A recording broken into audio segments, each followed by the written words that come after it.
ممالک میں جہاں ان کا نوجوانوں کا پاپولیشن میں اضافہ اس تیزی کے ساتھ نہیں ہو رہا ہے جیسے پاکستان میں ہو رہا ہے، وہاں انشاءاللہ تعالی ہم اپنے پاکستان کے نوجوان وہاں بھیجیں گے، ان کو وہ سکلز دیں گے تاکہ وہاں جا کے بھی ان کو روزگار کے مواقع فراہم کیا جائے۔ یہ کوئی اتنا مشکل کام نہیں ہے، میں صرف 18 مہینوں کے لیے ملک کا وزیر خارجہ رہا ہوں، اس پہ میں نے کام شروع کر لیا ہے۔ میں نے جاپان جیسے ممالک، یورپ جیسے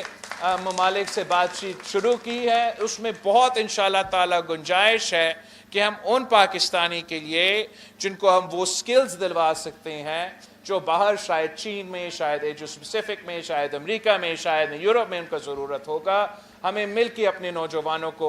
وہاں انشاءاللہ تعالی یہ روزگار کے مواقع پرووائڈ کرنا پڑیں گے۔ اب آپ نے میرا کافی بورنگ اور لمبا سپیچ تو سنا ہوگا اور آپ سوچ رہے ہوں گے اب یہ بہت اچھے دعوے میں نے تو کیے ہیں مگر کریں گے کیسے، پیسہ کہاں سے آئیں گے؟ اسلام آباد والے بابو ہمارے کہتے ہیں کہ پیسہ ہی نہیں ہے، آپ کچھ نہیں کر سکتے۔ تو میں آپ کو بتانا چاہ رہا ہوں کہ آپ کے پاس پاکستان میں اتنا وسائل ہے، اتنا سکت ہے کہ ہم یہ تمام کام کر سکتے ہیں۔ اور میں ایک دو جگہ آپ کے سامنے آخر میں نشاندہی کرنا چاہوں گا کہ کہاں سے ہم پیسہ بچا کے اپنے عوام پہ خرچ کر سکتے ہیں تاکہ ہماری کارڈ، یوتھ کارڈ، مزدور کارڈ ان کو یہ تمام سہولتیں پہنچائیں۔ ایک، وفاق میں 17 وزارتیں ایسے ہیں جو 18ویں ترمیم کے بعد ڈیوالو ہونا چاہیے تھے مگر ہوئے نہیں۔ آج تک وہ اسلام آباد میں وہ بڑے وزارتیں قائم ہیں، آئینی طور پہ ان کا ضرورت نہیں ہے۔ تو میرا ارادہ ہے کہ وہ تمام 17 جو منسٹریز ہے ان کو انشاءاللہ تعالی ہم بند کریں گے۔ جب میں یہ سوچ رہا تھا تو مجھے بتایا گیا کہ سالانہ 100 ارب خرچ کیا جاتا ہے ان وزارتوں میں جو کہ ڈیوالو ہونا چاہیے تھے، مگر جب مزید چیک کیا گیا تو 100 ارب نے 300 ارب روپیہ سالانہ ان 17 منسٹریز میں خرچ کیے جاتے ہیں جو کہ 18ویں ترمیم کے بعد ڈیوالو ہونا چاہیے تھے۔ تو انشاءاللہ تعالی 300 ارب ہم یہ 17 منسٹریز بند کر کے وہی 300 ارب آپ پہ انشاءاللہ تعالی خرچ کریں گے۔ دوسرا،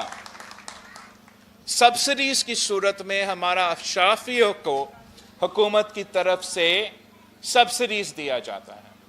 انرجی سیکٹر میں، فرٹیلائزر سیکٹر میں گنوا سکتا ہوں، بہت سارے سیکٹرز میں بہت بڑا سبسڈی حکومت کی طرف سے جاتا ہے، تقریباً 1500 ارب روپیہ۔ تو ارادہ یہ ہے کہ اس کو ختم کرے، اگر ختم نہیں تو صرف اس طریقے سے کہ یہی پیسہ جو اس وقت بڑا وہ فرٹیلائزر کمپنی کے پاس جائے گا یا جہاں بھی انرجی سیکٹر کے پاس جائے گا، ان کے پاس جانے کے بجائے ہم ڈائریکٹلی اپنا کسان کارڈ کے تھرو، اپنے مزدور کارڈ کے تھرو وہی پیسہ استعمال کر کے سہولت اپنے عوام کو پہنچا سکتے ہیں۔ تو یہ اس لیے میں جانتا ہوں کہ آج میں نے ایک بہت پڑھا لکھے آڈینس سے میں بات کر رہا تھا، تو میں نے چاہا کہ پاکستان پیپلز پارٹی کے پاس جو پلان ہے ہم نہ صرف آپ کے ساتھ یہ پلان شیئر کریں مگر پاکستان کے عوام، پاکستان کے نوجوان سے یہ ریکویسٹ کریں کہ یہ جو اس وقت کا سیاست، روایتی سیاست، تقسیم کے سیاست، نفرت کے سیاست چل رہا ہے،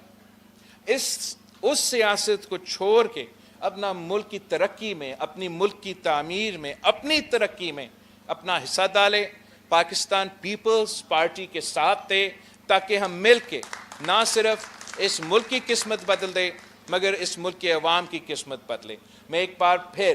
جو کیڈٹ کالج کا انتظامیہ ہے، جو آپ کے